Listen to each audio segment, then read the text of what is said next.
le rompían la mochila, constantemente estaba en la fila y le iban rompiendo un día sí y otro no la mochila, con la tijera. Llevaba la mochila hasta que se dieron cuenta, ¿no? Quejas somáticas, importante también. Los niños pequeños que no saben expresar a veces se quejan de dolor de cabeza o de dolor de barriga y no quieren ir al cole y les dan vómitos por la mañana, cuando son pequeñinos, ¿eh? Eso a veces puede indicar, si no hay una etiología orgánica, evidentemente, pues que puede ser una causa psicológica, que puede ser un acoso escolar. Accesos de rabia extraños, o sea, una rabia contenida que cuando llegan a casa explotan, variaciones en el rendimiento escolar, pérdida de concentración, aumento de fracaso escolar cuando no lo había, y quejas de los padres que dicen, este niño no sé qué le pasa, que ahora no quiere ir al cole, y eso puede llegar a una fobia escolar, de forma que llega un momento en que el niño simple y rotundamente se niega. Ante todo esto, ¿qué podemos hacer? ¿Podemos trabajar la violencia? ¿Podemos prevenirla? La respuesta es sí, porque hay unos factores de riesgo que, si lo sabemos, podemos actuar sobre ellos. Factor familiar, personal, escolar y social. Desde todos esos ámbitos podemos trabajar.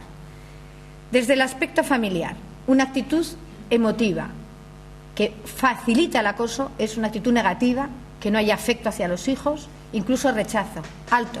Pueden estar atendidísimos, pueden tener la última consola, pueden tener todos los caprichos materiales del mundo, pero les falta lo más importante, que es la atención o el cariño de los padres, el escucharlos, el sentarse con ellos, el contarles un cuento cuando son pequeños. Todos corremos demasiado, ¿eh? Y los niños a veces están demasiado tiempo solos.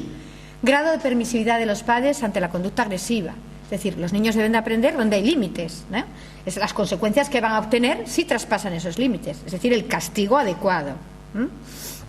Métodos de afirmación de la autoridad también son de riesgo. Es decir, si usamos el castigo físico, si maltratamos a los niños o lo maltratamos emocionalmente, ¿eh? Si estamos todo el día diciéndole eres un desastre, no vales para nada, tú vas a acabar como no sé quién, vas a acabar tirado por ahí como un drogadicto, tal, constante y continuamente, ese niño puede ser un acosador, porque esa rabia y esa frustración y esa agresividad que está viviendo, aunque sea psicológica en su casa, puede luego volcarla en los demás y decir, ahora a mí me machacan y yo te machaco, ¿no? Periodos de crisis en la familia, como pueden ser acontecimientos traumáticos, divorcios, separaciones, enfermedades, esos también pueden propiciar en un momento determinado que el niño produzca más agresión. Familias desestructuradas, familias marginales, etcétera, etcétera, también. El factor personal que puede incidir en el agresor es la falta de control, niños agresivos e impulsivos, consumo de sustancias, esto lo estamos viendo muchísimo, es decir, a partir de 12, 13, 14 años, que es cuando empiezan a consumir con muchísima facilidad alcohol y sobre todo hachís, pues entonces es mucho más fácil que se vuelvan en agresores, que se vuelvan en acosadores, ¿no? Aprendizaje de conductas violentas en los primeros años de la vida, porque lo han vivido, porque sus padres se pegan, porque lo han vivido en casa.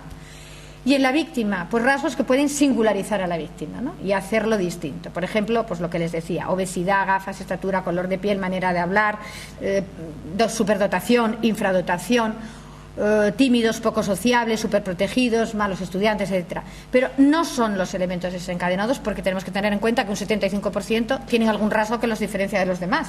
Y no por eso hay un 75% de acosados, ¿no? Depende, evidentemente, de la personalidad. El factor escolar es más propicio al acoso, niños que cambian frecuentemente de cole por situaciones familiares, etcétera, pues provocadas también porque no se integran, entonces van cambiando de un colegio a otro, pues esos son mucho más susceptibles de ser niños acosados.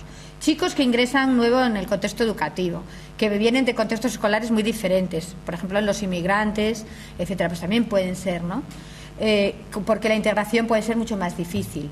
Modificaciones importantes en los cursos, por ejemplo, el cambio de profesorado, el cambio de ciclo, el pasar de primaria a la ESO, es un momento muy, muy delicado. Un sistema disciplinario que sea inconsistente, ambiguo, muy laxo, o por el contrario, muy permisivo, o por el contrario, totalmente autoritario y rígido, pues también puede propiciar situaciones de acoso.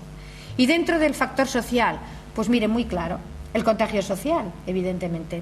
Es decir, en un grupo, el modelo que actúa en un grupo influye en todos, sobre todo en aquellos que no tienen una personalidad muy formada, que no tienen una base y que no son unos chicos seguros, en aquellos que son inseguros y más dependientes, pues ese modelo violento, chuleta, que se lleva a todos de calle, son los que realmente te apetece. Por lo tanto, te unes a ellos, ¿no? Por contagio social, adoptas ese modelo, porque te parece que es el modelo que tienes que imitar. Eso sucede en los niños que no tienen una personalidad muy bien formada. Difuminación de la responsabilidad individual, porque al actuar en grupo yo no soy. Por lo tanto, esa responsabilidad se difumina. Cambios en la percepción de la víctima. A la víctima, como le acumulamos ya tantos insultos y tantas vejaciones, pues es como que está merecedora de culpa. Es una percepción que se disminuye y hace que la culpa disminuya en el agresor, porque realmente es que todo el mundo le insulta, por lo tanto yo también. Y los medios de comunicación son muy, muy importantes en la violencia y en el fenómeno de la violencia en nuestros tiempos. No explican por sí solos el fenómeno del acoso, evidentemente no. Pero una de las ponencias que yo hago, que es adolescencia y violencia, y he trabajado también con el Centro Reina Sofía de Valencia para el estudio de la violencia, y hemos trabajado y hemos visto, una de las cosas que se han visto es que el 28% de los niños que ven más de 3 horas diarias la televisión, sabiendo el contenido violento que hay constantemente en la televisión, y no me refiero solo a violencia física, sino a violencia verbal en los espacios vespertinos de telerrealidad en los que se insultan, se pegan, de todo, pues eso influye y hace modelos mucho más agresivos que ese 6% de chicos que solo lo veían 1 hora. Es decir, que solamente el hecho de ver la televisión 3 horas predispone a actitudes más agresivas. Por otra parte, el uso y el abuso, que eso es otra ponencia importante, el abuso de los videojuegos, ahora mismo, que tienen una violencia explícita absolutamente real. Si ustedes se ponen un día detrás de sus hijos a ver cómo juegan, quedarán alucinados, porque es como si la sangre te salpica, literalmente. También propicia que haya soluciones agresivas ante los problemas, porque los videojuegos solo te dan soluciones agresivas. Resumamos, prevenir en la familia, el principal factor de prevención, yo diría que es la familia. Ahí es la base de todo. La violencia en la adolescencia se ataja desde la infancia. No hay un joven violento, no lo olviden, que no haya sido un niño violento. Puede haber un joven adolescente que tenga sus momentos de crisis, eso no tiene nada que ver. Pero un joven verdaderamente violento, acosador, que nos preocupe, es que ha sido un niño violento y agresivo. Lo que yo les decía, primero pegan con la manita abierta y tú se lo consientes y luego te pegan con el puñito cerrado. La autoridad ejercida desde el afecto y el amor, autoridad, no autoritarismo, que es distinto, establece límites y es un claro factor de protección en la familia. Es donde debemos de trabajar con el ejemplo. Difícilmente podremos decir a nuestros hijos que no sean violentos si nos ven dar puñetazos en la mesa, pegar portazos, dar gritos, de estar gritando todo el santo día con nuestra compañera, con nuestros hijos, etcétera, etcétera, ¿no?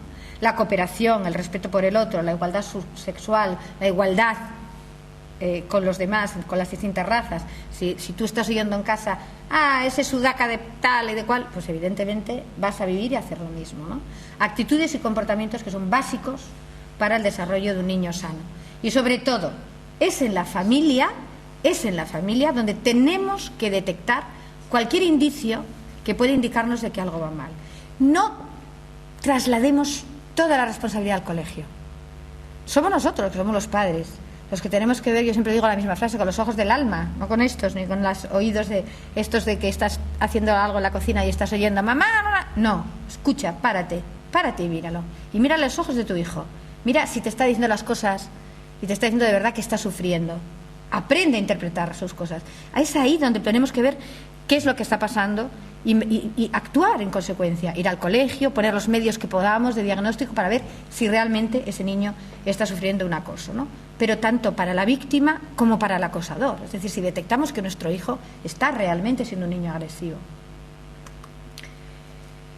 Y en la escuela también tiene mucha importancia en la prevención de la violencia y se tiene que trabajar, como decíamos antes, desde el principio, desde los primeros cursos. Debe ser tratado desde todas las instancias públicas y privadas, desde todas. Evitaremos desde las primarias, que es desde ahí, desde educación infantil, muchos adolescentes problemáticos. Familia y profesores debemos concienciar, sobre todo a los espectadores del acoso, porque son los que tienen la fuerza, luego lo vamos a ver. Enseñar a nuestros hijos y a nuestros alumnos que se deben mojar. No eso de decir, oye, tú en cuanto ves un jaleo, largando, no te metas, tú no te marques. Hay una frase de una conocida mía que es, mi hijo que no se marque nunca. No, chaval, no. Tú márcate.